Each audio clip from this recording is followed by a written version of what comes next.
Good evening, everyone. Icy Night here with Chapter 22, Aftermath, written by Foxgear. 1 week has passed since the Battle of Rainbow Factory, and things have returned to their normal routine for night patrol. But their mood was gloomy at best. Only a few days ago, they held the funeral for the fallen.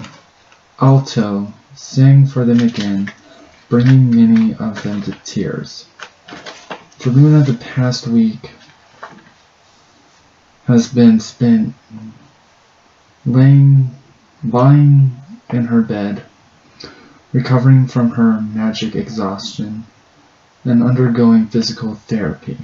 During this time, very few ponies have come to see her.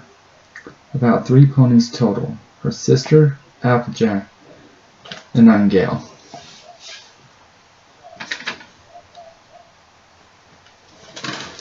Celestia came by every day to see how she was recovering and keep her up to date with what is going on in Canterlot, which was in a frenzy with the majority of the nobles gone. Blue Blood was proving his worth, though, keeping things as under control as best he could, and keeping the lower noble houses from trying to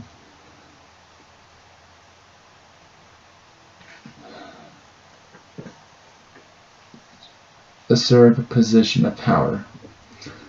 Neither her or Celestia were sure what to do with the political situation in Canterlot right now. But there was a mountain of ideas to choose from, and she was sure they would figure the answer soon enough. Applejack visited her every other day, going between her duties as Knight Commander and checking up on Rawhide, who had been injured in battle. It seems he'll lose his right eye, from what Applejack has told her. Rawhide was taking it well, even jokingly saying it made him fiercer. Getting used to the lack of death perception was another story, as a report was he was having trouble navigating doorways.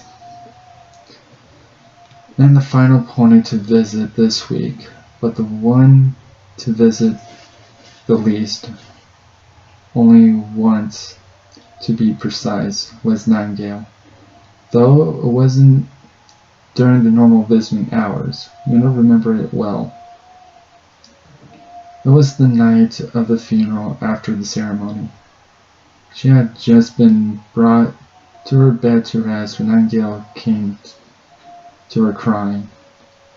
The wingless Pegasus had all but thrown herself before Luna, pleading for forgiveness for what happened at dusk, for bringing the young unicorn along with her to the battlefield. She even blamed herself for Gadget's missing leg and his current state of depression. All of it was too much for Nightingale to bear, and it was clear to Luna she was at the breaking point. So she just held her, like a mother would a newborn foal, letting her cry into her coat as she rubbed her back. Eventually, Nightingale fell asleep against her, and Luna entered her dreams. Once inside Nightingale's dream state, she watched Nightingale stand on the edge of a cloud, still wingless. The wingless mare trotted nervously in place. Luna knew what she was thinking, and she had to help her no matter what. Long way down, isn't it? She said, catching Nightingale by surprise. The wingless Pegasus looked down for the first time and seemed to have a case of vertigo as she quickly stepped away from the edge. It's frightening not being able to fly, isn't it? Making you wonder how you so carelessly did before, doesn't it? Nightingale remained silent as she nodded her head. Luna wrapped a wing around her and brought her closer to the edge again. But you're not afraid of falling, are you? No, it's not the fall you fear, but the guilt. The look in other ponies' eyes as you pass by, the words they whisper when they think you're not there. That's what you're afraid of. That's why you hid in the back of the crowd during the funeral. Why you have avoided interacting with other ponies. You're afraid of what they will say about you. How they will judge you for your mistakes. It would be easier to jump, wouldn't it? Than to see your friends turn against you. Believe it or not, I was in the same position not that long ago. Nightingale turned to her with tears streaming down her face. What do I do? She croaked. I don't know, Luna admitted. I can't promise you your fears won't come true. There will be some who will not take kindly to your actions. But I know this is not the answer. You are a strong mare, Nightingale. You have endured a lot, and made your share of mistakes, and you will make more. It's all part of life. It's not the others I care about, though, Nightingale admitted. Across from them 2 clouds appeared, Gadget on one, fierce fury on the other. That's what they think that I'm afraid of. And nodded understanding. I see. Then you will have to speak to them. But only when you are ready to. Nightingale nodded, wiping her eyes. I will soon. Thank you, Princess. Nona smiled, hugging her one last time as she exited the dream. The following day, Luna found Nightingale gone from her bed and had inquired about her whereabouts from one of the staff. It seems the wingless Pegasus has been spending her time in the library, sitting in front of the chessboard in the library.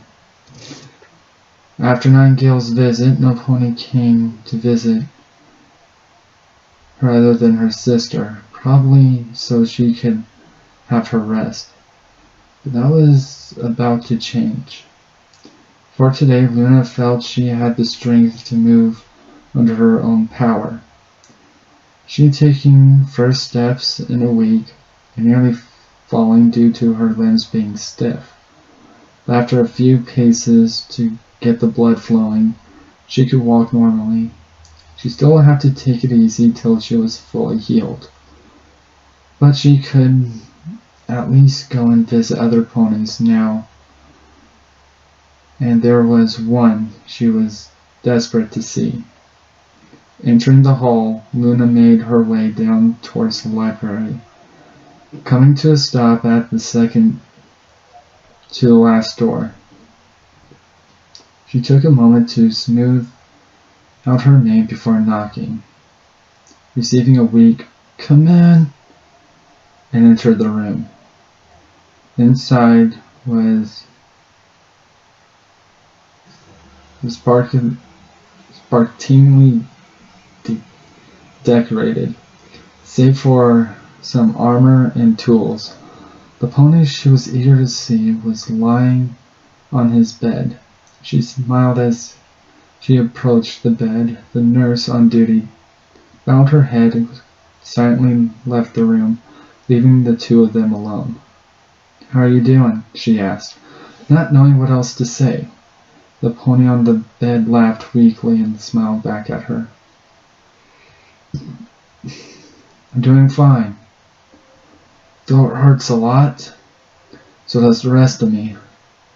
But I'll live according to the medics, Sixes replied, shifting in his bed so he could give a proper salute. Luna stopped him, levitated a glass of water over to him as he started to cough violently. She frowned as she looked at the golden scar that ran down his throat. That was a foolish thing you did, eating the yellow alicorn amulet. What were you thinking? Did you even give a thought as to what that thing might do to you? Sixes continued to quietly drink his water, drinking the entire glass before answering. If I had known what the thing actually was, I might have gave it some thought. I figured it was something like Gadget's gems, and we eat those all the time. I kind of guessed this might have a little more punch to it, but as far as being some ancient artifact, no clue. Luna sighed. It was making it so hard to be mad at him right now. The alicorn amulets were the stuff of myths. Hardly any pony knew they existed. Of course, Sixes and any other Renin wouldn't know a thing about them. She couldn't blame him for not knowing what it was. Still, it was silly of him to eat it. Has any pony come to visit you yet? She asked, as she circled around the room. Despite living only a few doors down, this was the first time she's been in this room since Sixes moved in. Before, it was a guest room for visiting royalty. It was now supposed to be kept tidy to the highest quality. Good thing the former head maid wasn't like to see its current state. She would not approve of Six's housekeeping or his lack of housekeeping. Sixes rolled to his other side, wincing sharply from his wounds, but he preferred to keep eye contact with his princess. Fairy stopped by and gave me a good chewing out. So did Overheat, and then there is Crusader. His visit was awkward. Sixes chuckled. It's strange having a son just come out of nowhere. And all grown up too. It's hard to connect with him. He's only been alive a week. Give it time, Luna advised. Knowing having such a thing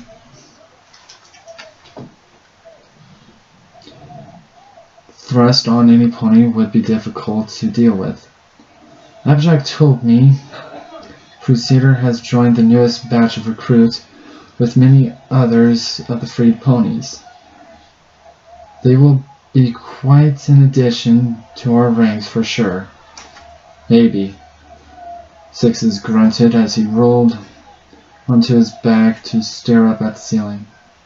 They're not like us. They have memories.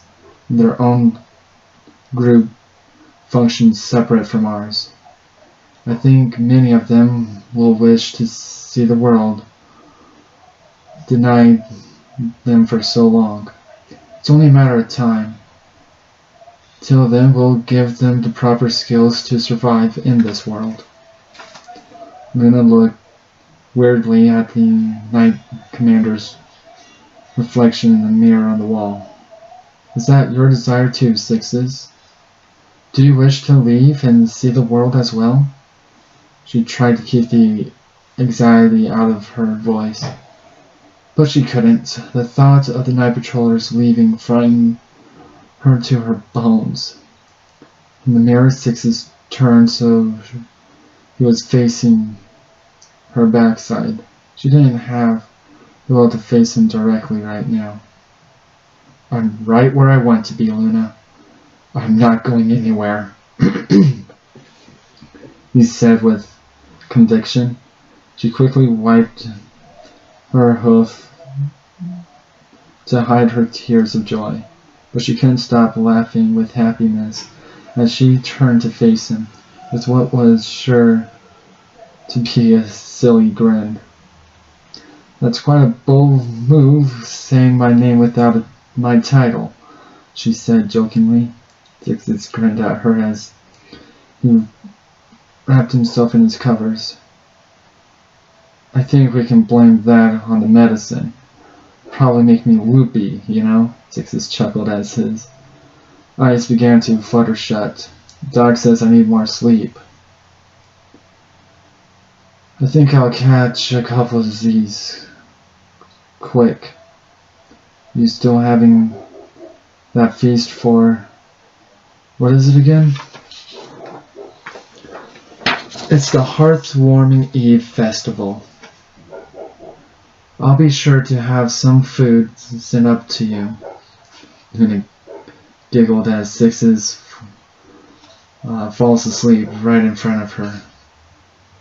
Quietly, she pulled the blankets over the rest of his body and exited the room.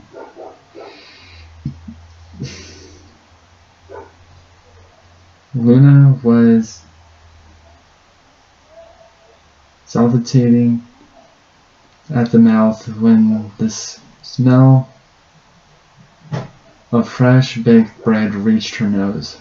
She never quite realized just how hungry she was now that she was recovering, and with the kitchen in full swing, she was sure the chefs wouldn't miss one little cupcake, or two, or maybe the whole pan.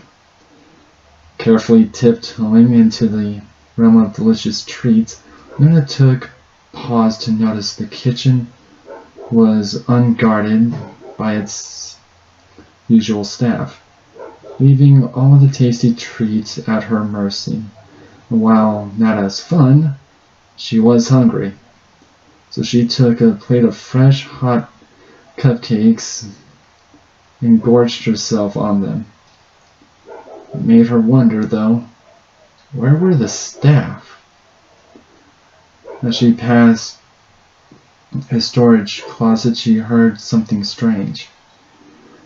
Curious, Luna pressed her ear against the door and heard groaning. "Is some pony in there?" she asked, tapping on the door.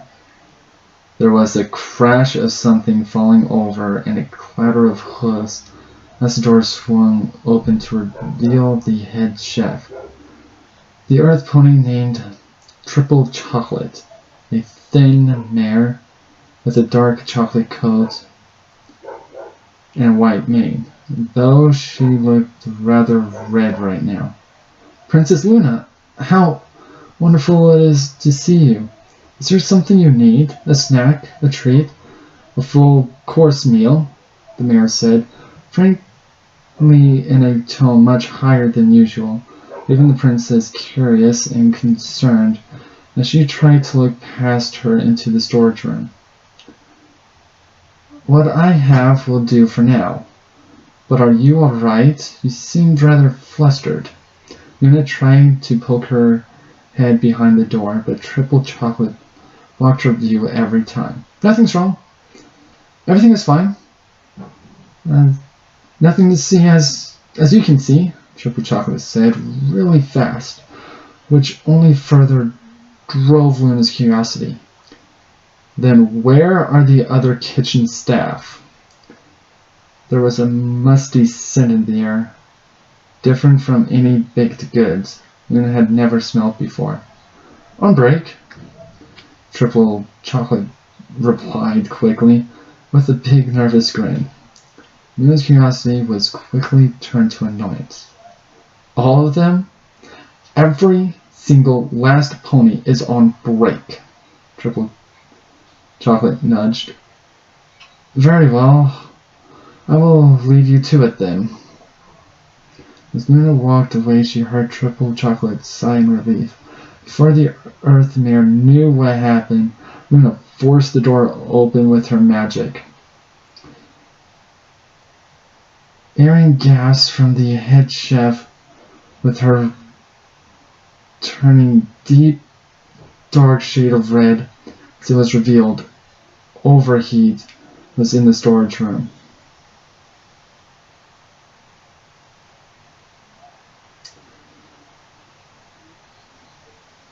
Erect, and suddenly that musty smell made sense. We, with her own blush, Nuna coughed into her hoof as she looked anywhere but at the two. I'm just going to go. Please clean thoroughly when you're done, and some advice. Use a different room. Triple Chocolate gave a shakily bow. Honestly, Luna was surprised she didn't faint from embarrassment.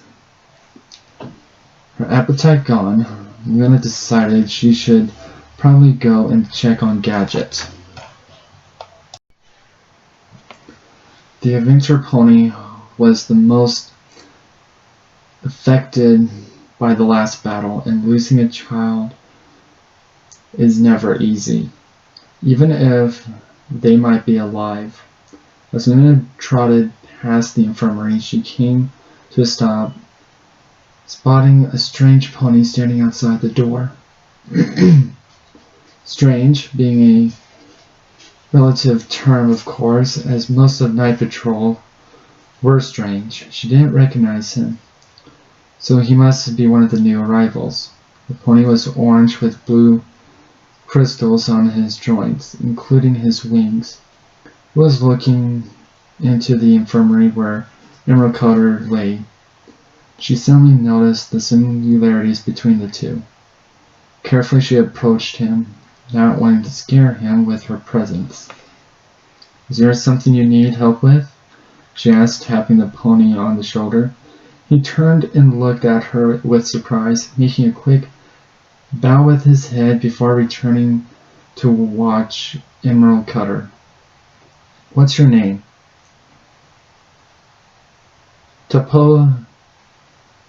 "Tabaz Slicer," he replied suddenly. "Her brother. I was supposed to go with her when she and the others were being sent out of their natural testing, but I was held back.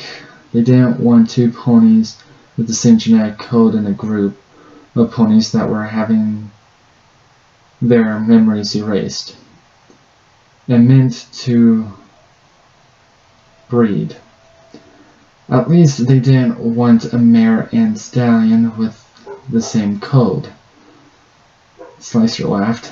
"They tried to separate the triplets, but that didn't turn out so well.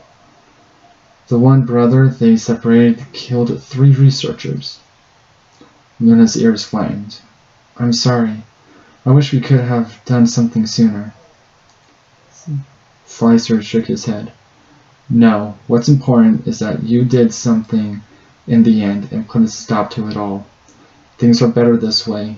I'm kind of jealous that she doesn't have to remember what happened. Yet sad because I know she'll never be the pony she was before. She's a new pony now, with a new life. She doesn't need to know about a long-lost brother or anything like that." "Still, she's your sister," Luna argued weakly, knowing he had a point. The past was the past, and no pony could change that. Still, it was hard to simply stand by and watch Slicer isolate himself from his only family. "Don't you at least want to interact with her?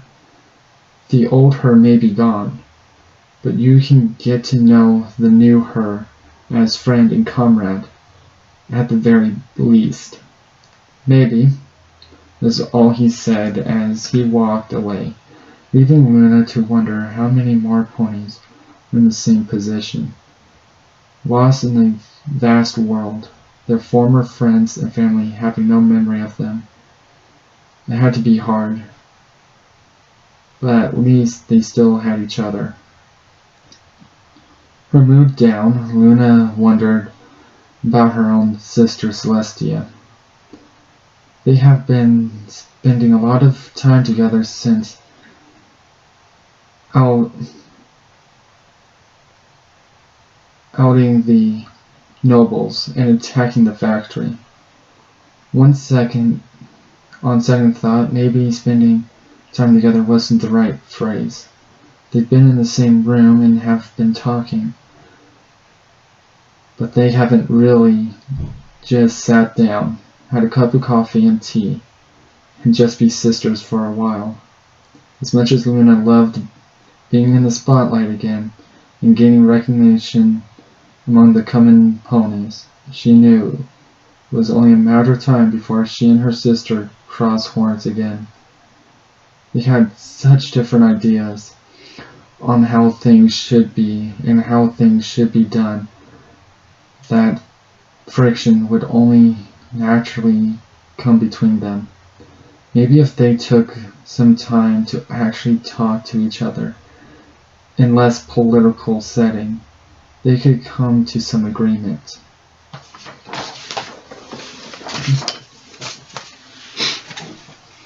Making her way to the stairwell that divided the castle, Luna debated who to see first, Gadget or Celestia. Both were ponies of great importance to her, but one perhaps was in more need of her than the other right now. She turned, heading for Gadget's room. Sitting in darkness with only the light glow of candle light to aid him in his planning, sat Gadget at his workbench. Before him a blank page. A wet quill floated above the paper, dripping tiny ink spots onto the paper, staining it. He chuckled dryly, tears stinging his eyes. When dusk was around, he always had an idea on his mind, something he could invent or make better. It was like a river of endless possibilities. Now, there was nothing. He had no idea what to do. He didn't know what he could invent or what he could improve. In fact, he didn't care. He tossed his quill aside and slammed his head against the desk. It didn't matter anymore. What was the point when the one he was working so hard for was gone? He went through this once before when his wife died. Now, with dusk gone, he knew long ago he wouldn't have the strength to keep on if she were to leave him too. There was a knock on the door, but Gadget didn't bother to answer, or even ask who it was. He just didn't care anymore. Gadget? His eyes snapped open, recognizing Princess Celestia's voice. Her tone was heavy with concern and remorse. Her hooves clicked against the stone floor as she trotted over to him and touched him on the shoulder.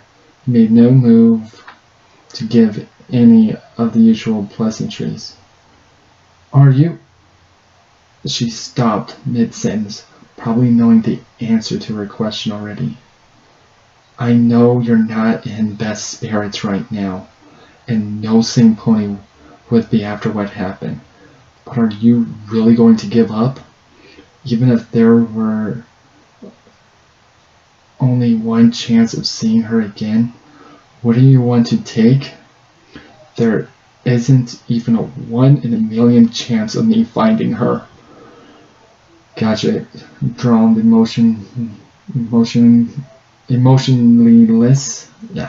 emotionlessly. I sent her tumbling through a portal that, if I were even lucky, could send her anywhere in the world. And that would be if the thing had been working right. Which it wasn't. So she might be anywhere in the world and lost in time. And then there's the possibility of her being in another world entirely. God thank Star's world for figuring that one out. Gadget rose up, anger lurching into his voice. The mere idea of finding one failure in such an equation would be one in infinity. I wouldn't even know where to start or even where or when to look. If she had died, I could have at least had some closure. But no!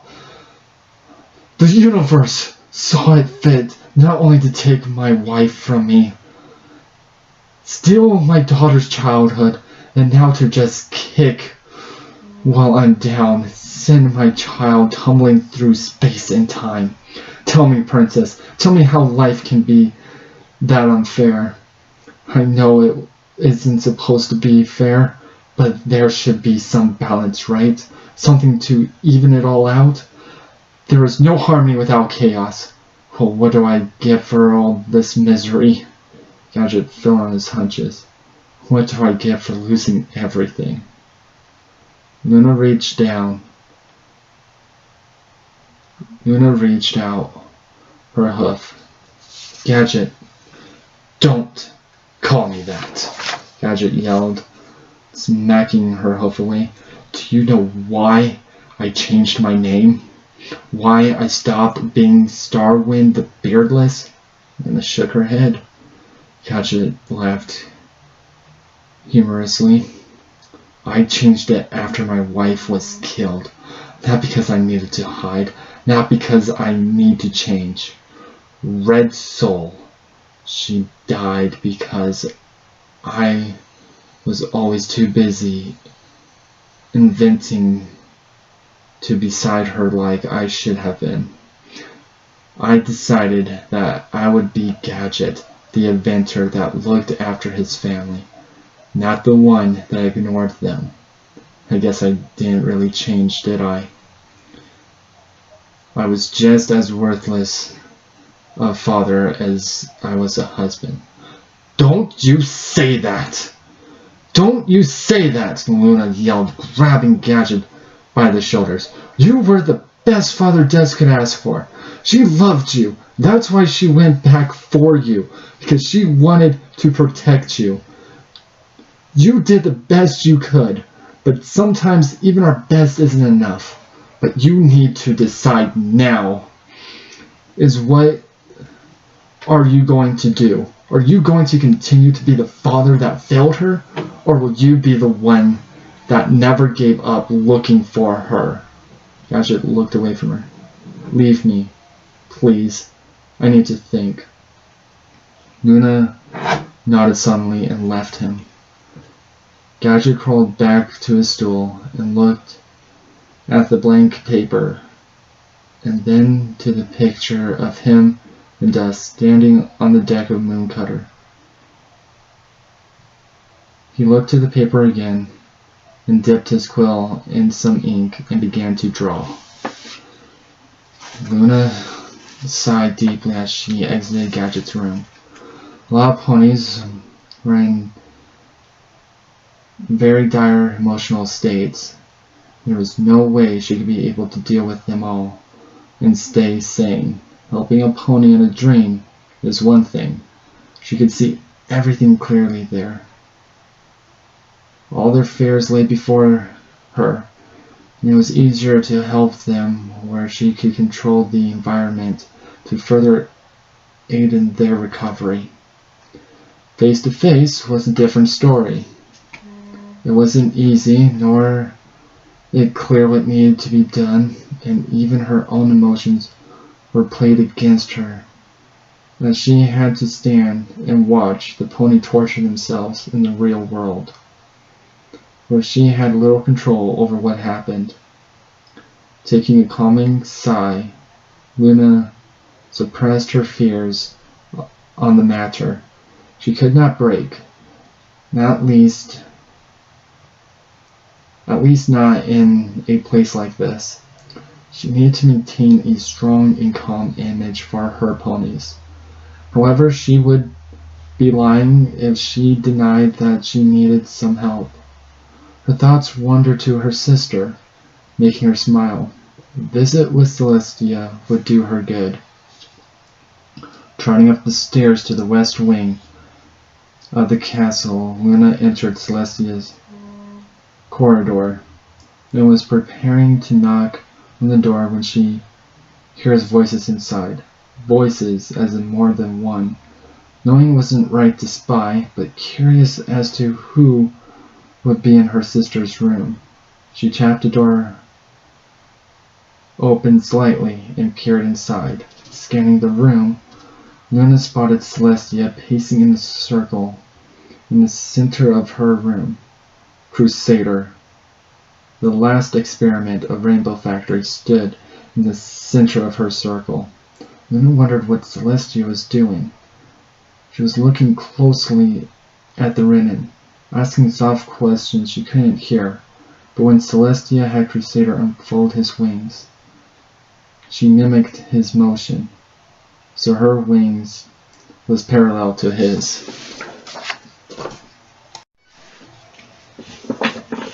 Luna blinked, uncertain of what she was seeing, but the wings were a perfect match, down to their size, shape, and even the arrangement of the feathers.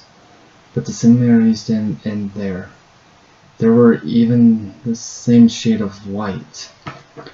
Curiosity driving her, Luna cast a spell to improve her hearing. "So you were made with Six's blood and a large white feather," Celestia said,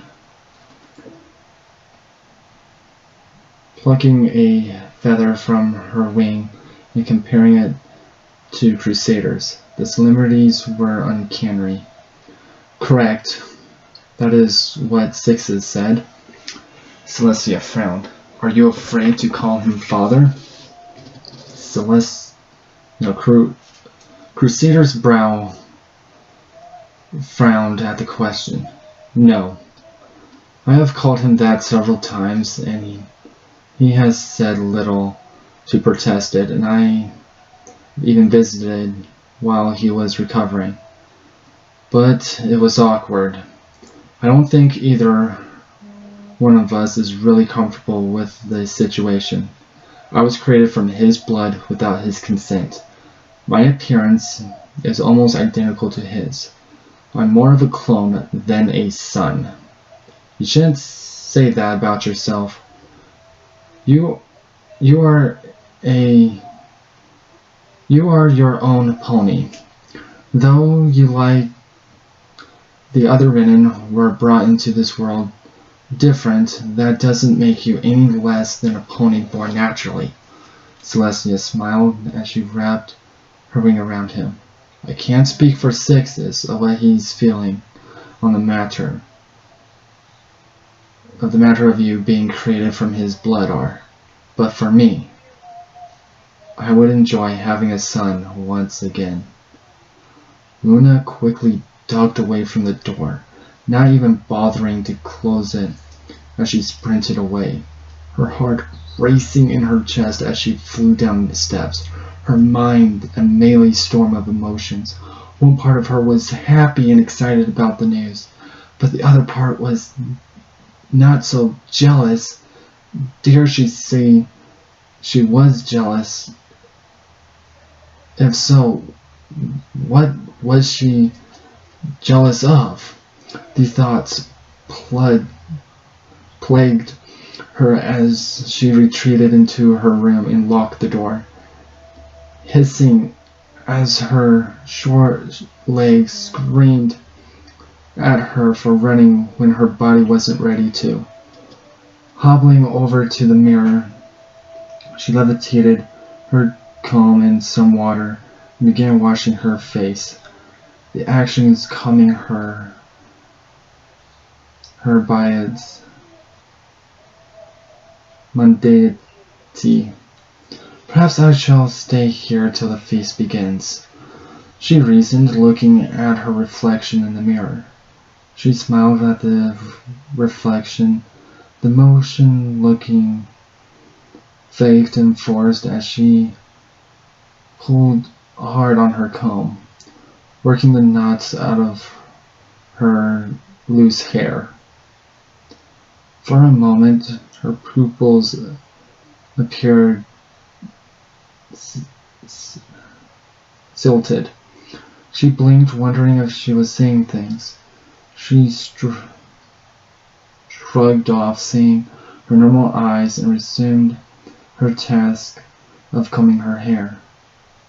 The hour of the feast has come, and all of Night Patrol was in attendance, or at least most of them, with a few exceptions, namely Gadget, who left Nightingale worried and relieved at the same time. She was fully intent on speaking with the inventor, but first there was a pony she was doubly eager to speak with. Right now she was having a hard time locating him. "Have you seen Fierce Fury?" she asked a random pony, who shook his head. The noise in the main hall was deafening. She could barely hear anything with all the chatter. Weaving through the crowd, Nightingale passed by the royal sister's chair and gave a meek wave to Princess Luna, who waved back with a small smile.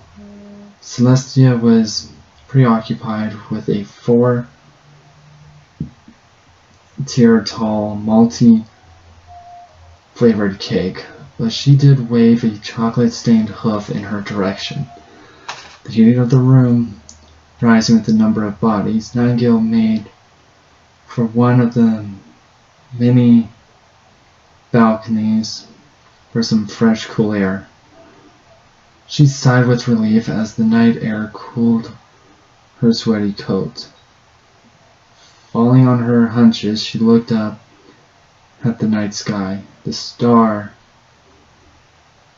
were bright tonight, with a few thick clouds to block the view. She wished she could touch them as she reached for the sky with her hoof. Nightingale sat there for several minutes, completely turning out the world, until she heard the sound of wings. She looked and spotted Fierce Fury gliding through the sky, performing a set of advanced aerial moves. She gasped in awe, cheering for the Renin as he glided down to her, landing right in front of her. Her cheeks burned at how close he was to her. Hi, she said lamely, mentally kicking herself for such a silly greeting. She was acting like a love-sick teenager. She was a love-struck, full-grown mare. Some class was expected. "Good evening," Fury greeted, looking around the balcony. "Why are you out here and not at the party?" "Why are you out here flying and not enjoying the party?" she shot back, once again kicking herself. First she comes off lame, now rude. Why not just throw liquor into her face? For several awkward seconds, Fury stared at her, and all her hopes were fading with each passing second, salvation only coming when he sighed and looked away. "I just needed to be alone and think for a bit is all," he answered. Nightingale smiled, moving around to his right side.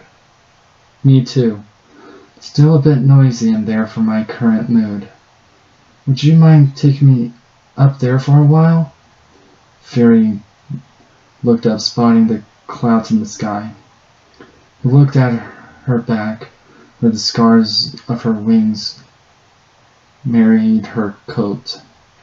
He nodded and took off the ground, hovering over Nightingale as he wrapped his forelegs around her midsection. His claws interlocked tightly to keep her secure. With a little effort, he managed to lift both of them off the ground and up into the sky, the side of the ground growing further.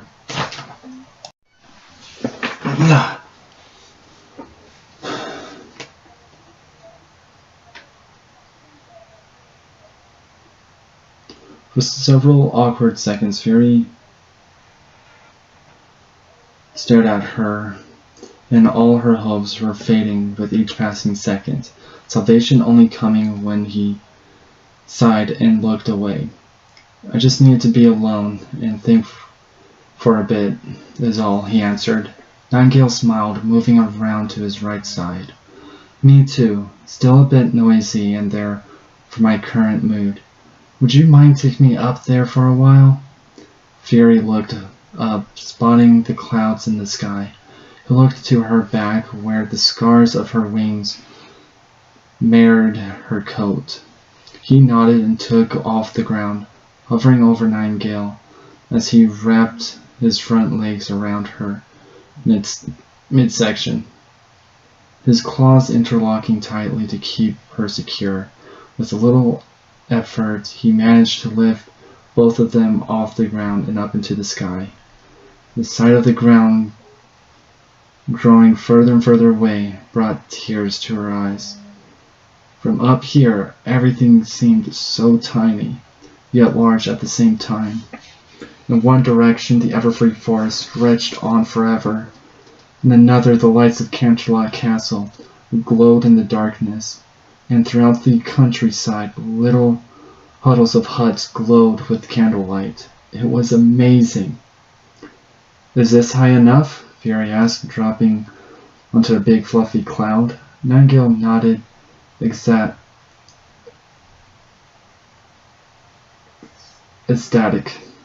as she jumped onto the white pluff, rolling around and throwing bits of cloud into the air like a fallen snow. She froze when she realized what she was doing, and laying on her back, she looked back to Fury, who was smiling at her. Yeah, this is high enough, she answered, face burning red as she rolled on her belly. I miss this. Being in the sky, that is. I was born in the sky after all. So it's just kind of natural, but, well, you know. Thank you. Thank you for bringing me up here. Fury nodded as he took his seat at the edge of the cloud and looked out into the distance. Silence filled the air, but it wasn't an awkward one.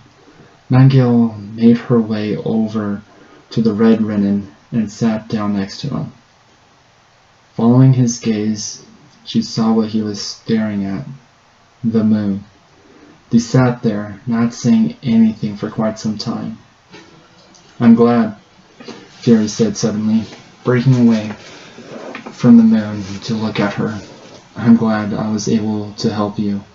I know it's hard for you, since the Crystal Empire. How's your squad mate there? And I wasn't able to help you. In fact, it wasn't for what you did. We all would have died there. Fury reached out with his claw and touched her scars, regret written clearly on his face as he stared at his own claw. The claw he had lost 2 talons on and had somehow grown back. I wish I could help you more. I was just doing what needed to be done, nothing more and nothing less. Even if I were to go back, I would do the same thing again, though maybe I would try to avoid the changelings that got my wing. Too bad that's not a time travel spell that Pegasus can use, she laughed, earning a small smirk from Fury. So I've told you what was bugging me. How about you tell me what's bugging you? It's only fair, right? That was fair, right? You dump your problems on a pony. You listen to their problems.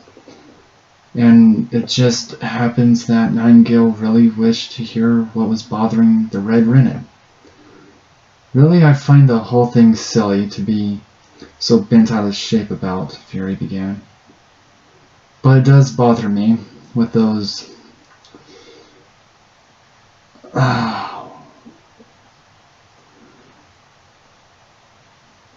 what those bastards in the factory did to me. I don't know if you heard, but I was once a Pegasus named Ferocious. I was an orphan in Canterlot before they took me, and that's all I know. I've been wondering what he was like. What were his dreams? I never had much ambition for such things. There is no dream or goal I'm working towards, no destiny that I want. But yet, after seeing Crusader receive a mark, I find myself wanting one. You want a mark to tell you your destiny? Fury shook his head. No, not that. Crusader got his mark after declaring who he was. He, who had been alive for only a day, knew who he was. And me? I'm not sure anymore. Am I ferocious?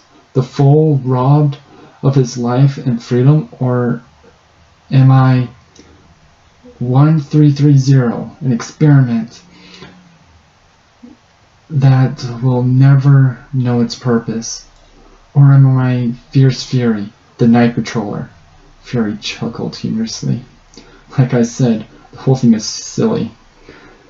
After all, why should it matter, right? Well, Nightingale began, why can't you be all three? There are you, and you are them, and together they make you. It reminds me of a story my mother told me about the Phoenix. When a phoenix dies and is reborn, it is the same phoenix. Does it remember its past life, or does it start anew? I think the same thing applies to you. A phoenix, huh? Sounds about right. So what was the answer? What does the phoenix do? Nightingale smiles. I think it decides to remember its past, but not let it hold him back. He smiled at her. Butterflies fluttered in Nightingale's stomach as he wrapped a wing around her. Sweet Luna, she wished he understood Pegasus customs right now. It's getting late and a bit chilly. Are you ready to go back down? He asked. He asked her as she snuggled against the warmth of his coat. A mischievous smile played on Nightingale's lip, making Fury raise a brow at what she could be thinking. Actually, she said, there is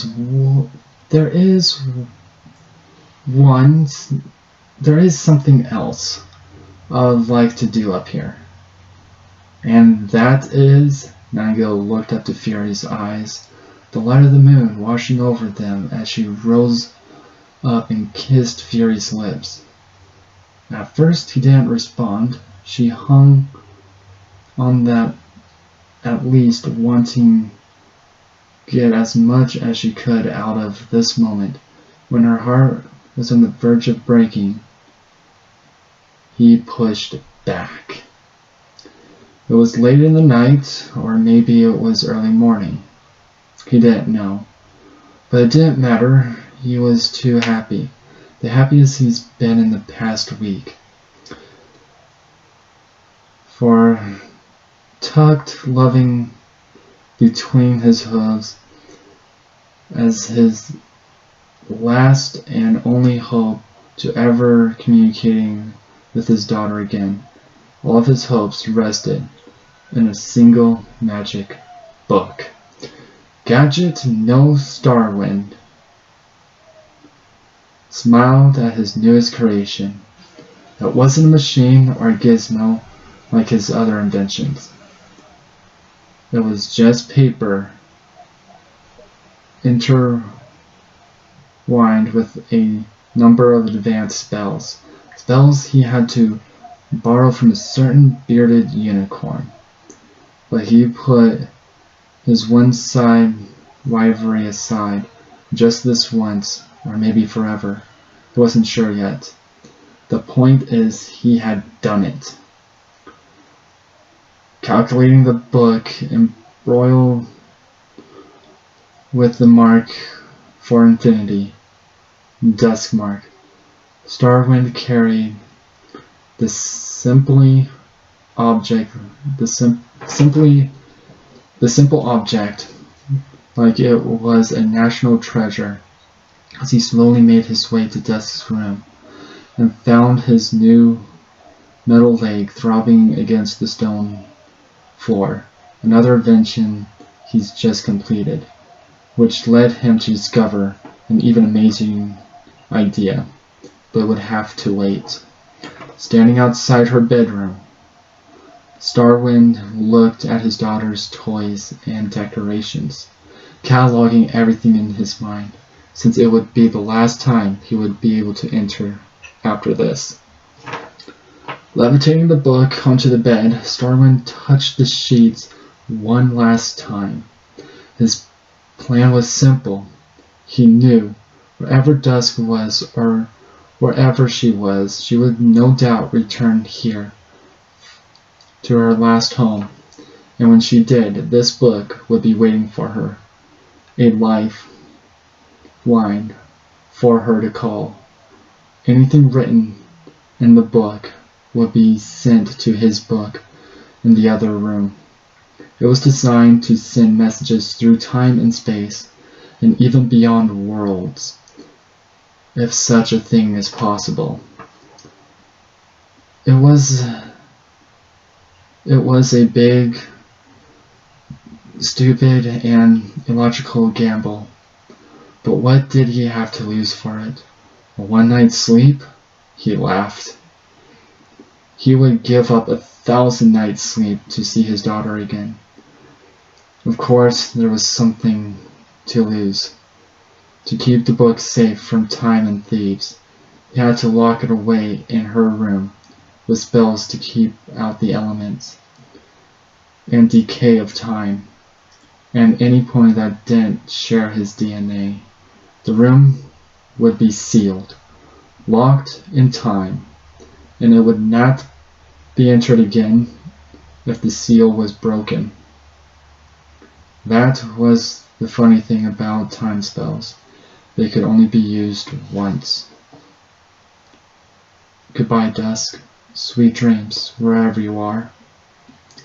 His last goodbye said, Starwind the Beardless sealed away his daughter's room, leaving it just as she had left it.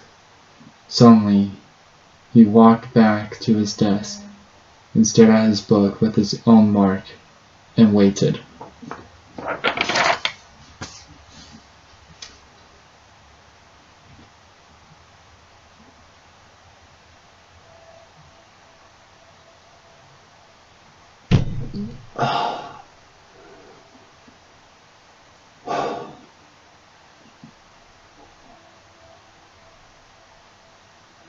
Really? Okay, Foxgear, that is like the third time you pushed us with the feels. Okay, I feel bad. Really bad for Starwind. Okay, I'm not a father. I have no children of my own. But I work and volunteer with children, and I see them as my own. I would be crushed if anything ever happened to any of those children. But this, right here, is what any father would do. Well done. Just well done. I almost cried, okay? Thank you for that. Breaking down in front of a story. Come on. Really, Foxgear? You would probably slap me behind my head for crying. But that was a really good chapter. A lot of feels, and I hope you all enjoyed.